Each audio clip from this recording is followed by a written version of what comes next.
Okay, imported mics. We are doing a review today, but before I get into the specific mics that we're reviewing, I just wanted to let you know I have been mostly a foreign mic guy for my life.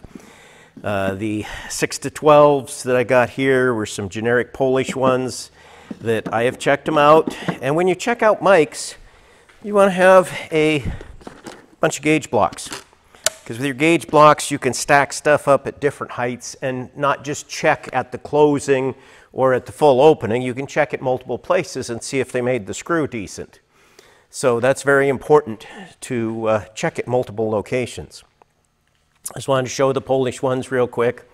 Show a set that I've had for 20 years probably that are good Chinese-made mics. The thing I don't like about these is the bigger size, the anvils are a little large down here, so they're hard to get in places, which I've seen with quite a few others too. I don't think the sterets that I used to use were more like this. And I was going to go bring out and show you that I also have some steret stuff. I'm not an anti-steret, steret is not my choice for mics. My real choice for mics is the Mitutoyo. For telescoping gauges, I like the Steret better. But the Mitutoyo digitals, which also have a problem. It's kind of nice to have the non-digitals also if you have lots of mics, because it's a little thick up here. So getting into some places, that extra clearance will cause you a problem where a standard mic is, these are not much narrower. Anyway, some of them are narrower up there. This is a 193 series, a 103. I guess the part that's actually is the where the lock is, because the 103, I think it has a collar lock. Anyway, I've used the 103s at times. I don't have any here, but they will get into places a little bit better. And why I was mentioning about and these ones here too. This was a real inexpensive set of digital Chinese mics that I bought just thinking somebody else might like them.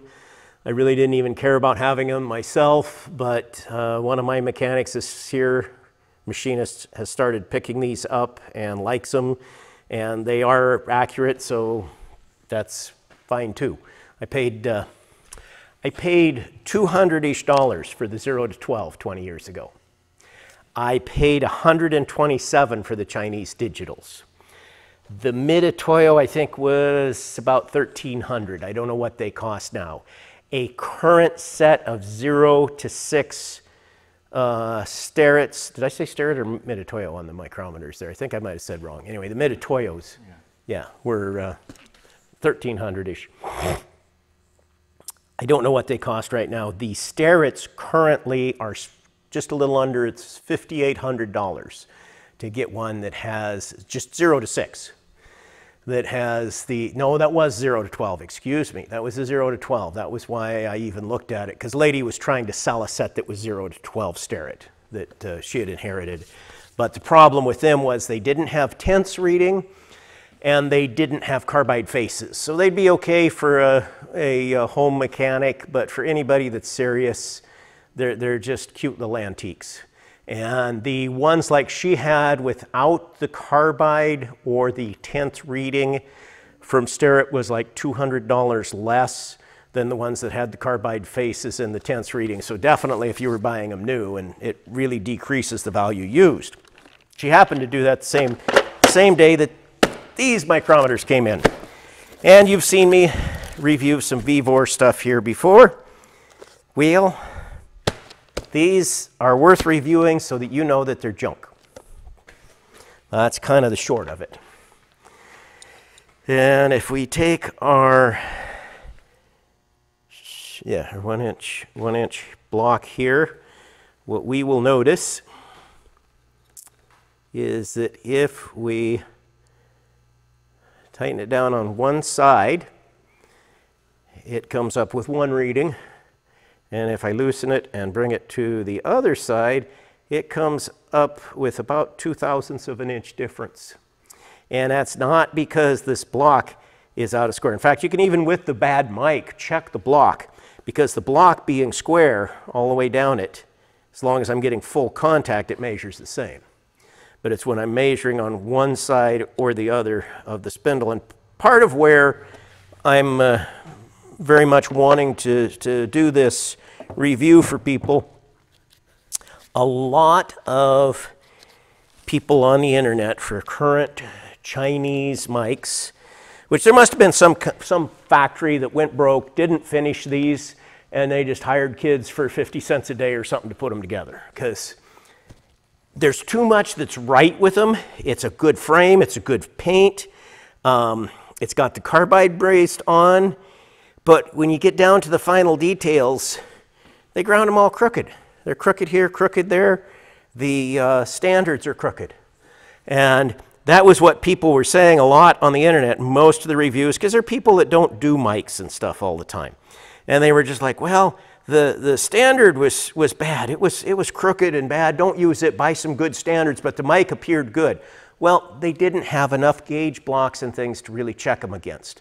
So if you're one of those people that bought one of these sets from whoever out of China, and you thought the standards were bad and the mics were okay, get some help to check these before you do any critical measuring. And I'm going to bet you that in 90% of the cases, your mics are garbage too. You just didn't have the proper equipment to check it. And some gauge blocks are fairly simple. Gauge block set you can get for about 150, 250 bucks. That'll do what you need for checking them, which is way more than the mics. These mics were only $73 delivered. And that's the other part with this, is besides saying that these are junk, and I really don't think they're the only ones, because they're the same reviews on these as there are on others. I thought about ordering a bunch more at the current market, because I've got two sets here of Chinese mics that are decent, along with the Polish and the Japanese mics here. You know, I've had some. I've had lots of them that I've seen in other people's shops that were actually good mics all the way through, and very affordable. But for whatever reason, and it's not necessarily the cheapest one, because I've bought some 0 to 1 inch mics recently that were just fine too. So it's not like all of a sudden all of them went to crap. But I wanted to check and see. I went on Amazon. Few company names I recognized, people that I knew would do a little better quality control. I thought, well, I can gamble on. It's too many out there. There's too many varieties of stickers over the top of the generic Chinese mic for me to really keep up with it. And even if I told you this is a good set, by the time you get it, it might be a different batch. So beware, beware. There's a lot of junk out there. Now, the other thing I did while I was, and I don't know what, you know, they're not very good C-clamps. That's always a joke people make. We could try them and actually see how much strength they have, but there's no real point. I think more a matter of something to show people what you can end up with. Maybe one of the trade schools or something will want these. I'll see if somebody wants them, so that just so that they can keep them separate, paint them red, and show, you know, that you can't just pick up a mic and say, gee, this is the right number, because it's not that way. It's never been that way. It's just these are worse. You know, this is 2 thousandths out of square over 1/4 inch. That's like, you know, miles off for machinist talk. These not even close. But I wanted to find out how the return situation would go with VEVOR.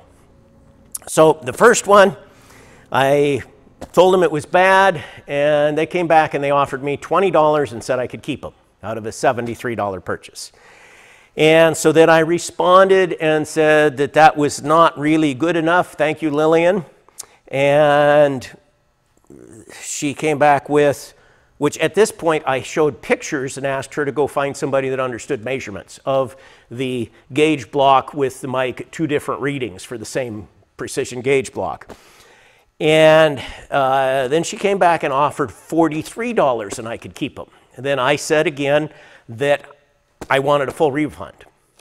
Next time she said that I could have a full refund and I could keep the item yet. So that took care of that. But there was one little glitch with that too. I didn't immediately answer back to her email and say that having the full refund was great. She actually they wanted me to answer back and say that I would accept the full refund. before they actually sent it to me. So it delayed it by a day by not immediately accepting it. The other one, because I just wanted to check the 30-day no question, I didn't say anything was wrong with it. I just said that I didn't like it. So on that one, different gal, I forget her name. But anyway, it was a different, I think it was Katie. Anyway, different gal's name. And first she offered me $20 again. Then she offered me $44. And then she offered me the full refund each time I was asking for full refund. So it took 3 times to get the full refund.